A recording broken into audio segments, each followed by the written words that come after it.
The moment I stepped into the Winthrop house, a chill crept down my spine.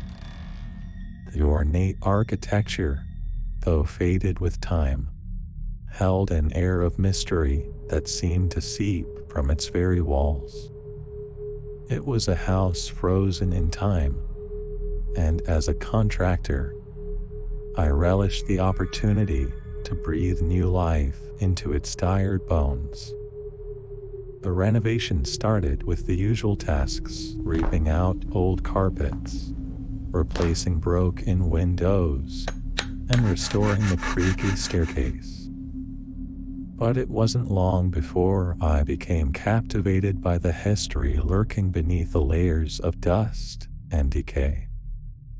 However, one stormy night, as I worked alone in a dimly lit room, I couldn't shake the feeling that I was being watched. The old records I dug up hinted at a family with a storied past, but it was the peculiar stories from the townsfolk that truly intrigued me. Whispers of strange lights at night, hushed tales of secrets buried within the mansion's walls. It was as if the house had a life of its own, waiting to be uncovered. As I ventured deeper into the renovation, I noticed an oddity in the basement, a section of wall that seemed unnaturally thick.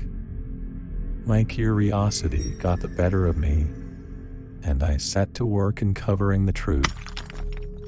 Brick by brick, I chiseled away at the wall until a hidden chamber was revealed, like a crypt holding long-forgotten secrets. Inside the chamber lay an old wooden crate, its surface worn with age. The musty smell that wafted out as I pried it open was overpowering. My heart raced as I peered inside, revealing a collection of journals, letters, and sinister artifacts that sent a shiver down my spine. The journals belonged to Edgar Winthrop, the former owner of the house, who had been part of a secret cult.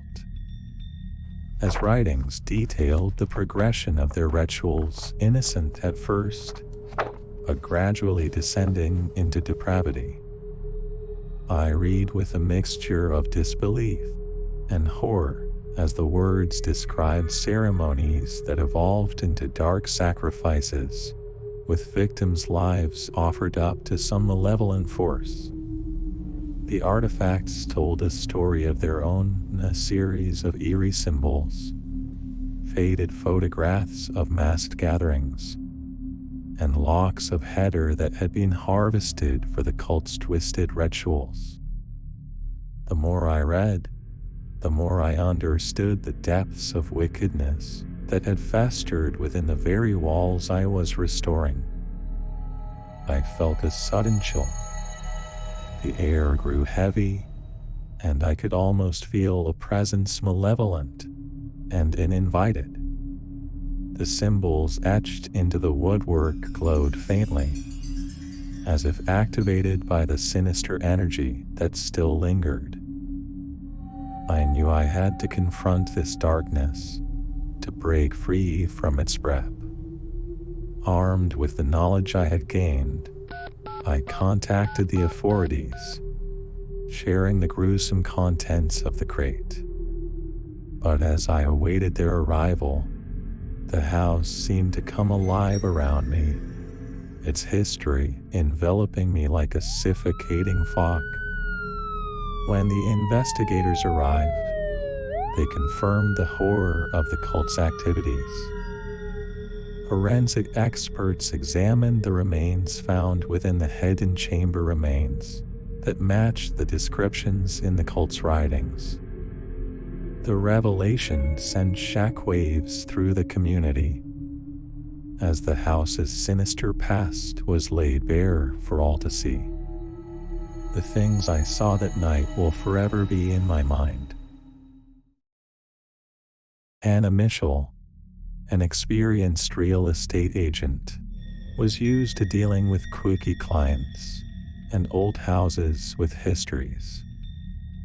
But when she stepped foot into the abandoned Lancaster mansion, she felt an inexplainable chill run down her spine. It was as if the very walls held secrets that refused to be forgotten. The listing for the Lancaster mansion had piqued Hannah's interest. The house had been vacant for decades, and rumors swirled about the strange occurrences that had driven its previous occupants away. Despite the unsettling tales, Hannah saw potential in the grand old house and decided to take on the challenge. As Hannah stepped through the front door, she was struck by the eerie silence that enveloped the mansion. The air was thick with dust and the weight of forgotten memories. Yet, she pushed aside her unease, determined to explore the property and uncover its hidden potential. As Hannah toured the mansion's rooms, she couldn't shake the feeling that she was being watched. The portraits that lined the walls seemed to follow her gaze, their eyes filled with a haunting intensity. In one corner of the living room, she discovered an old photo album containing images of a family long gone. As she flipped through the faded photographs, Hannah felt a growing sense of sadness. The smiles of the past inhabitants seemed to hold a melancholic energy, as if they were trying to convey a message from beyond the grave. Hannah's exploration took her to the mansion's decaying library, where she found a collection of letters stored in dusty old boxes. The letters told a story of a family torn apart by tragedy, a fire that had claimed the lives of the mansion's occupants many years ago. The letters revealed a heartbreaking tale of love, loss, and the struggle to rebuild after the devastating event. As Hannah read the words penned by the mansion's former residents, she couldn't help but feel a connection to the lives that had once flourished within these walls. As the sun began to set, casting long shadows through the mansion's corridors, Hannah's unease deepened. She felt a presence, something intangible yet unmistakable. Footsteps echoed in empty hallways, and hushed whispers seemed to flutter through the air. Determined to finish her inspection, Hannah continued her exploration. She entered what appeared to be the master bedroom, and her breath caught when she saw an old-fashioned music box on the dresser. Without thinking, she wound it up, and the haunting melody filled the room. The music box's melody seemed to carry a weight of its own, a weight that triggered a rush of memories and emotions. Hannah's mind was flooded with images of the family that had once called this mansion home. She could almost hear their laughter, their arguments, and their whispers of love. In the midst of the memories, Hannah saw a figure standing by the window, a woman dressed in a flowing white gown. The figure turned to face her, its eyes filled with a mix of sorrow and longing. Hannah felt a powerful connection to the woman, a connection that transcended time. Hannah stepped forward, her heart pounding. She extended her hand, and to her astonishment, the figure reached out as well. Their fingertips brushed, and in that fleeting moment, Hannah felt an overwhelming surge of emotion, a connection forged by the past. The figure's gaze held a sense of gratitude, as if it had been waiting for someone to acknowledge its presence. As the music box's melody faded, the figure began to fade as well, its form dissolving like mist. Maria had always considered herself fortunate to have a quaint home with a picturesque view of the street. Her routine was simple: mornings spent sipping coffee by the window, enjoying the everyday scenes of her peaceful neighborhood.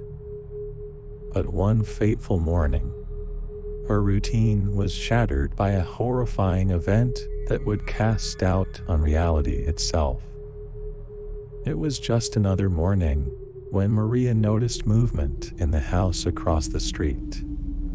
She squinted, trying to make out the figures at the window. What she saw sent a chill down her spine: a struggle, a flash of metal, and a figure collapsing to the ground. Panic surged within her as she realized she had witnessed a homicide. Her hands shaking, Maria reached for her phone and dialed 911, her voice trembling as she recounted what she had seen. The dispatcher assured her that officers were on their way, urging her to stay inside and stay safe. As Maria anxiously awaited the arrival of the police, she kept her eyes trained on the house where the crime had occurred. But when the police cars finally pulled up, something seemed amiss. They entered the house, guns drawn, only to emerge minutes later with puzzled expressions.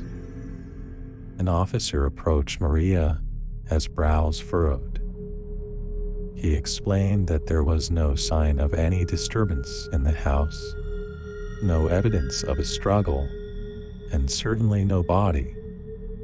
Maria's heart raced as she protested, insisting she had seen a murder unfold right before her eyes. The officer exchanged glances with his colleagues before gently suggesting that she might have been mistaken. Perhaps it was a trick of the light, a figment of your imagination. Maria's protests fell on deaf ears, and she was left standing on her doorstep, shaken and confused.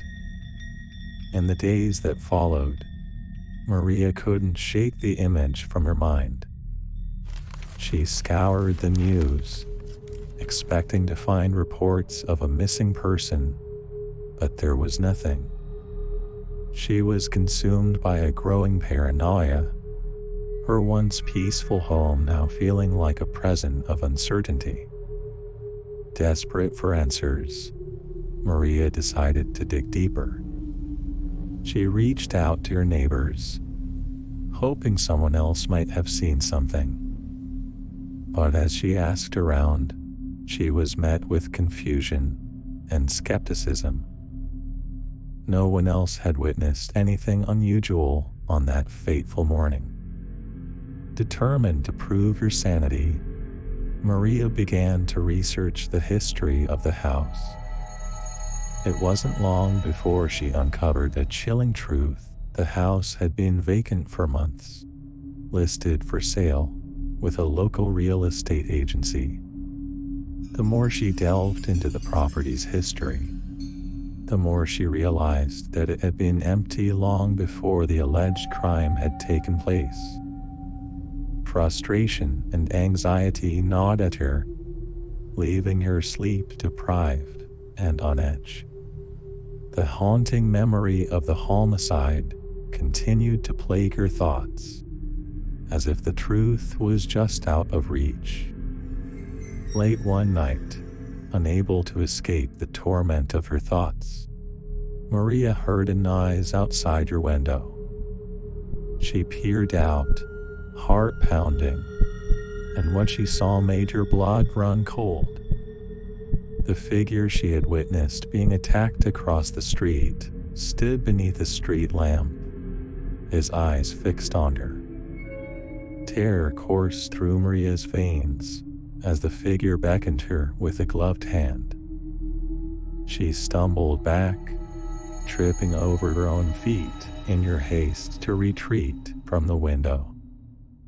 Her phone was within arm's reach, and she dialed 911 again, her voice quivering as she explained the unimaginable. The police arrived quickly, finding Maria in a state of distress. She led them to the window, her heart racing as she pointed out the figure across the street.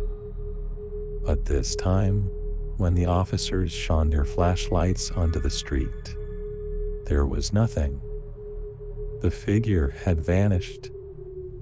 Doubt crept into Maria's mind once more, and she turned to the officers, desperation in her eyes. The lead officer offered a reassuring smile, suggesting that stress and fear might have played tricks on her perception. She was escorted to her room and gently urged to get some rest.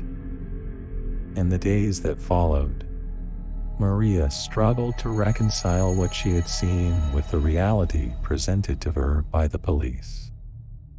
The memory haunted her, a constant reminder that sometimes the line between reality and illusion could blur, leaving her to question her own sanity. Did Maria's mind play her a trick? Was she under influence of alcohol and drugs? Or did she really saw something inexplicable? What do you think? Let me know in the comments. Leave a like, subscribe, and click on of those videos for more. Thank you.